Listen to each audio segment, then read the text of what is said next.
Welcome back. If you've just joined us, you're watching the news at 10 live on Channels Television Lagos. A quick reminder of our top stories now. President Muhammadu Buhari calls for assistance in technology to effectively man Nigeria's porous borders as part of the measures in tackling illicit arms flow into the country.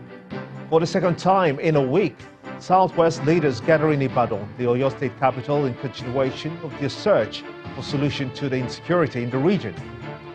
Controversy rages over Ruga settlement program to the federal government. Vice President Yemi Osinbajo says initiative is not supervised by his office. And world leaders say ongoing trade dispute between China and the US fueling global slowdown as they gather for the G20 summit in Japan.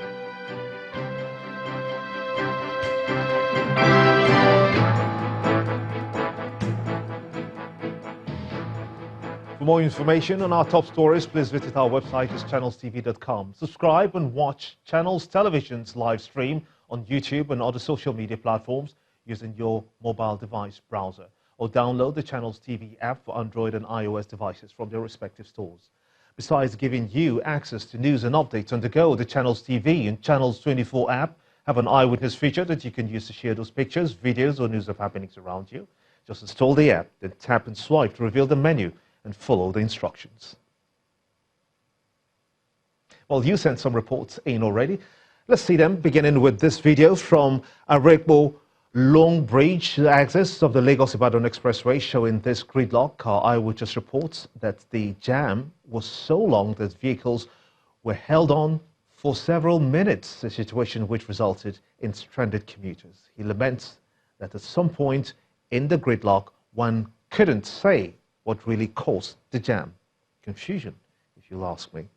Well, our next image is from Agumbiade Street in the Agege area of Lagos State, showing men of the Lagos State Waste Management Authority cleaning and unclogging a blocked drain. Our Eyewitness applauds this intervention and calls for more increased sensitization on the dangers of blocked drainages, especially during the rainy season, which is now.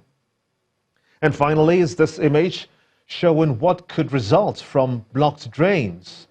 This image is from Umudike in Abia State. According to our Eyewitness, this flood is within the premises of a federal university. It calls for help to save the university community from the pains they go through whenever it rains. We do sincerely thank you for sending in those pictures. We ask that you keep them coming.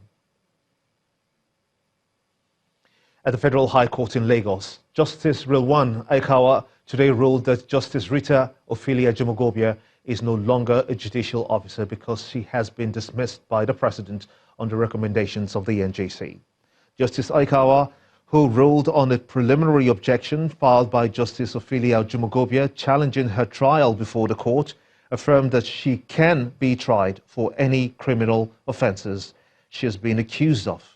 Justice Jumogobia had filed an application before the court challenging its jurisdiction on the grounds that she is still a judicial officer and until she ceases to be, cannot be tried by a court. Justice Aikawa, however, stated that with the letter presented by the EFCC, the President had already dismissed Justice Ophelia Jumogobia on November the 6th, 2018. The Economic and Financial Crimes Commission, the EFCC, had rearranged Justice Ophelia Jumogobia and Mr. Godwin Obla on 18 counts, to which they pleaded not guilty. The rearrangement comes after Justice Akeem Oshodi of the Lagos State High Court in Ikeja struck out the 30 counts bordering on the same offences which the EFCC filed against the judge in 2016. In the meantime, the former governor of Ekiti State, Mr. Ayodele Fayose, has been rearranged today before the Federal High Court in Lagos by the Economic and Financial Crimes Commission, the EFCC. The arraignment was in accordance with the charges against his firm, Spotless Limited, on 11 counts bordering on criminal breach of trust, theft and money laundering of 2.2 billion naira before Justice Mojisola Olatunregu. During today's proceedings, Fayose's counsel, Wole Olanipekun San, informed the court of an application seeking that the matter be returned to the former trial judge, Justice Olatunregu. The counsel for the second defendant, Olalekan Ojo San, in his statement said that the transfer of a case to another judge by the CJ was a rape on the rule of law, adding that the defendants had been foisted with the situation of total helplessness. The counsel for EFCC informed the court that the arraignment of the ex-governor could not go on as he was being investigated in other matters. However, Justice Aneke upheld the prayer of the EFCC and adjourned till July 2nd for rearrangement. You're watching the news at 10 on Channels Television, reaching you live from Lagos. Let's quickly shift over to our Abuja studios now, where Mark Belgun Yusuf is standing by to take us through a couple of more stories. Mark, good to see you. Hello, Gimba. Good to see you as well. The National Broadcasting Commission has withdrawn the suspension notice it issued to DAAR Communications earlier this month.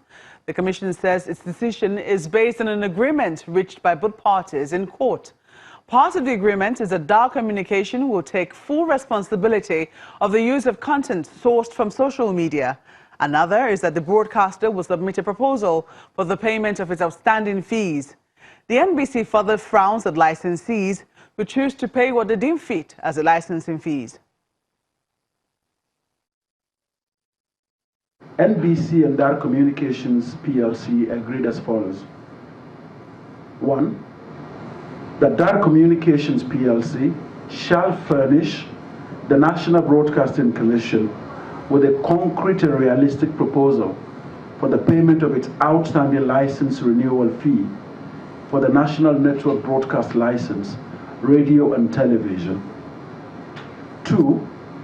That DAAR Communications PLC shall take the necessary internal steps to ensure balance in its news coverage, especially political commentary, on the DAAR Communications PLC stations across the country.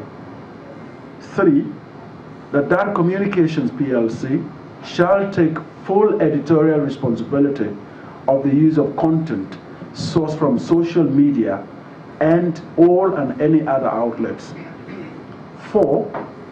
That DAAR Communications PLC shall ensure that all programs transmitted on its TV and radio stations across the country comply with the provisions of the Constitution of the Federal Republic of Nigeria, 1999, the National Broadcasting Commission Act, Cap N211 Laws of the Federation 2004, and the Nigeria Broadcasting Code, as may be in force and as amended from time to time. 5. That the National Broadcasting Commission, NBC, shall withdraw forthwith the suspension of the National Network Broadcast License, radio and television of DAAR Communications PLC. I'm talking about a bit of politics now. As the race for the governorship election in Bayelsa State begins, a member of the People's Democratic Party, Mr. Kennedy Okoko, has picked his first nomination form from the party's headquarters.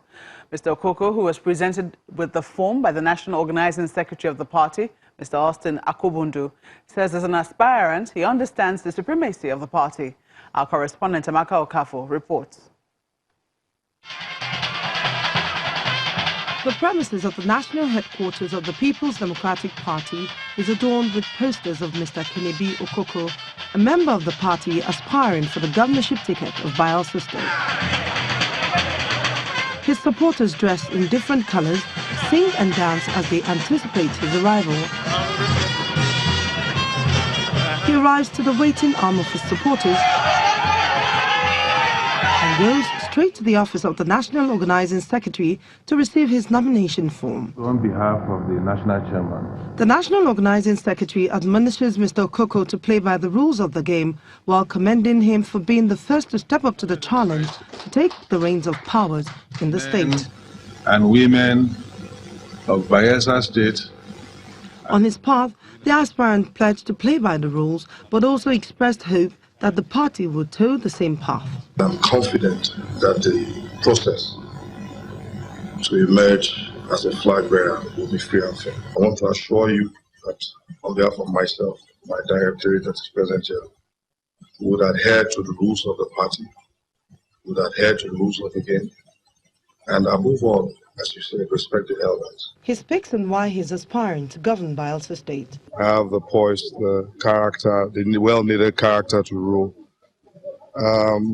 As you well know, the governor, Seraka Dixon, has been very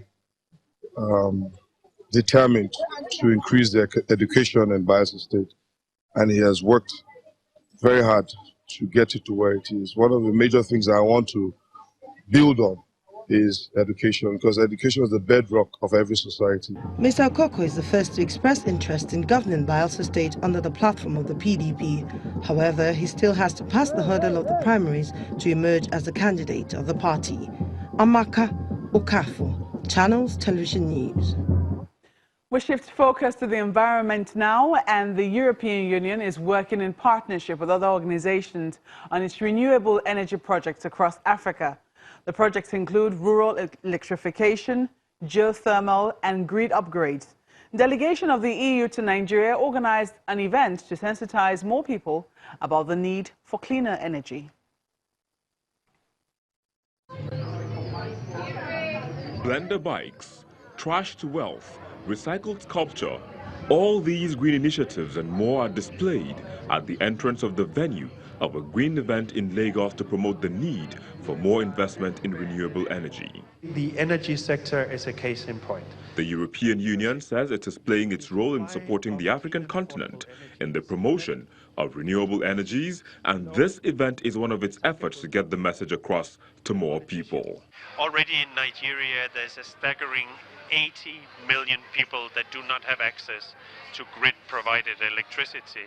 And we know that the population will only grow, maybe double even over the next decades. So if we don't start providing more affordable and clean energy, then we miss an opportunity for real development in Nigeria. A stage play by Wole Oguntokun highlights the imminent danger of the harmful traditional ways of generating energy. The firewood used to cook in the 1,000 hearths across our home sets causes severe damage to the environment. The skies are polluted, and the smoke lessens the value of our lives. We have also put together communication materials by way of TV commercials, radio jingles, online activations, and other programs, and even print, to make sure that we communicate what EU is doing in Nigeria, and to communicate the fact that we need to live in a more decent and a friendly environment, to make sure that we are mindful of the environment, because climate change is real. We want to make sure that people actually are mindful and conscious of the environment and contribute their quota towards making the environment a cleaner place. We work inside Europe with very ambitious targets. 32% of all energy must come from renewable energy in 2030. And then we work very strongly in Nigeria in particular, because we know just how important it is.